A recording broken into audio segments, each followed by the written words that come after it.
quand la porte s'est refermée derrière moi ce jour-là.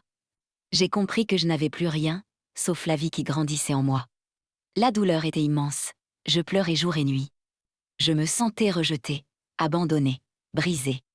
Mais les mois passèrent. Et je mis au monde une petite fille, je la nommai Merveille. Parce qu'elle était mon miracle. Pendant 4 longues années, j'avais cherché cet enfant aux côtés de mon mari.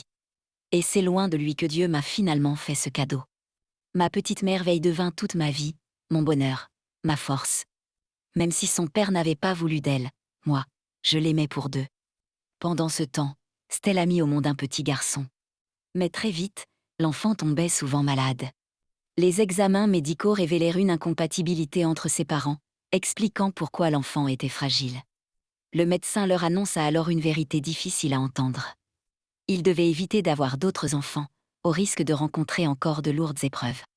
1 an plus tard, le petit garçon de Stella s'éteignit.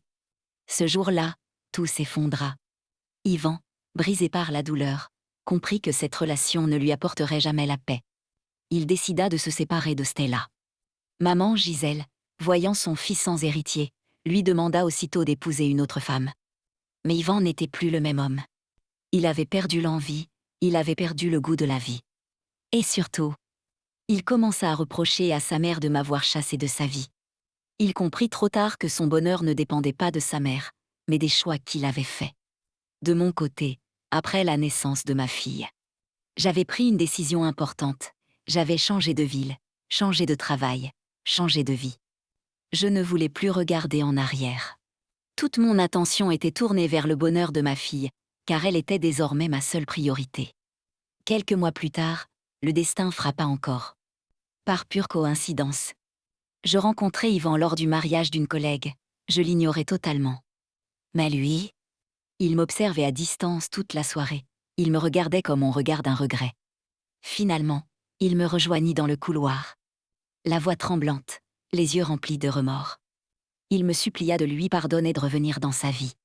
Je l'écoutai en silence, puis je lui répondis doucement. Certaines portes, quand elles se ferment, ne s'ouvrent plus. Je me retournai, et je partis. Après cette soirée, je pensais ne plus jamais revoir Yvan. Mais le lendemain, il frappa à ma porte. Il avait pris mon adresse auprès de ma collègue. Quand je l'ai vu devant moi, fatigué, amaigri, les yeux remplis de regrets, mon cœur a vacillé. Il ne cria pas, il ne se justifia pas, il s'agenouilla devant moi et demanda pardon.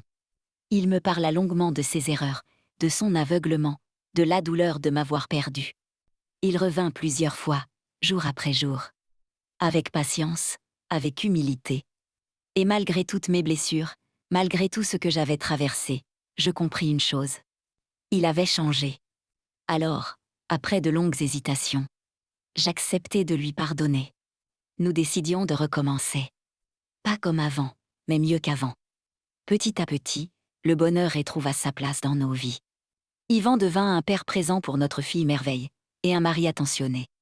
Même sa mère, maman Gisèle, finit par comprendre une grande leçon de la vie. Il y a des choses qu'on ne force pas, l'amour ne se commande pas, et le bonheur ne s'impose pas. Si toi aussi tu as aimé cette histoire, dis-moi en commentaire ce que tu as pensé de cette histoire et n'oublie surtout pas de t'abonner pour la suite.